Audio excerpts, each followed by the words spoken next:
You load into the game a new save file of NTE and start doing what you think you should be doing. You do missions, you collect items, you slowly build up your wealth.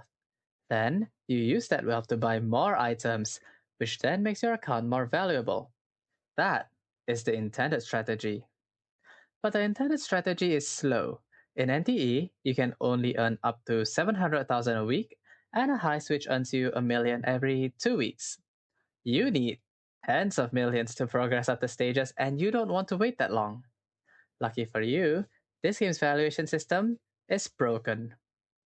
In the ideal scenario, the worth of your account is measured by your assets. This is how much you have on hand, as well as what physical or digital items you own. My account, for example, has been around for about 3 weeks, and I own 3 properties worth about 3 million, and a few vehicles worth about another 3 million. If you add the amount you earn from random quests, yeah, that checks out. The money I earned was spent on goods, and the value of my total assets remains unchanged. The level that I am at should reflect this, but it doesn't. See, in terms of leveling, the game doesn't value your actual worth, it values your revenue. The game is set up so that the level you can go to is gated behind how much money you have earned, i.e., your revenue. In a normal playthrough, this doesn't matter much, since what you earn is basically equal to what you have. Until it doesn't. Enter lottery tickets.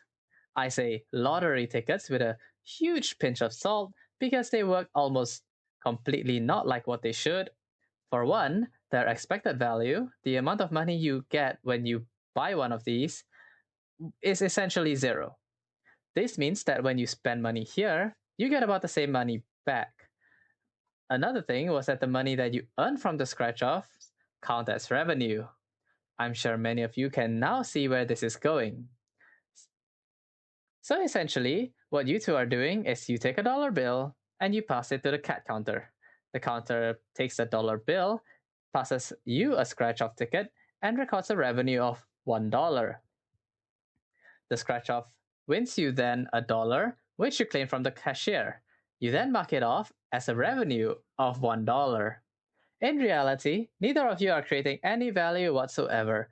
My account still to this day is endowed with only the cheapest 3 buildings and the cheapest 5 vehicles, as they are the minimum needed to level up. No more, no less. But my tycoon level is valued at level 40, with about 20 million worth of money I exchanged with the cat. 20 million I did not even earn. In terms of tycoon level, my account is now technically a bubble. It is an asset that is valued way higher than what it is supposed to be as a result of monetary exchanges that in all practicality do nothing. So, what happens now? Does the bubble simply continue to grow? If I keep exchanging with the cat here, then yes, the revenue I earn will simply continue to grow and my account will become even more overvalued than what it already is.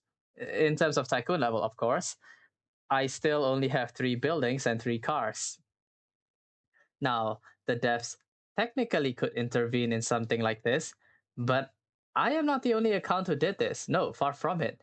If they do something to roll this back, say by instead attaching your tycoon level to your assets or negating all revenue from the cat exchanges, it will dome so many people. Naturally, people will then lose faith in the system as a whole and at best complain, and worse, just quit entirely. Understandably, the developers do not want this to happen, and so nothing will change from this point. So, in a certain sense, popping the bubble, so to speak, that is, revaluing my account to what it is actually worth, results in a lot of people who were part of this cog completely isolated with no reprieve. But players want to progress, and so money will continue to trade hands between me and the cat cashier, and the bubble will continue to grow indefinitely. Long live the bubble.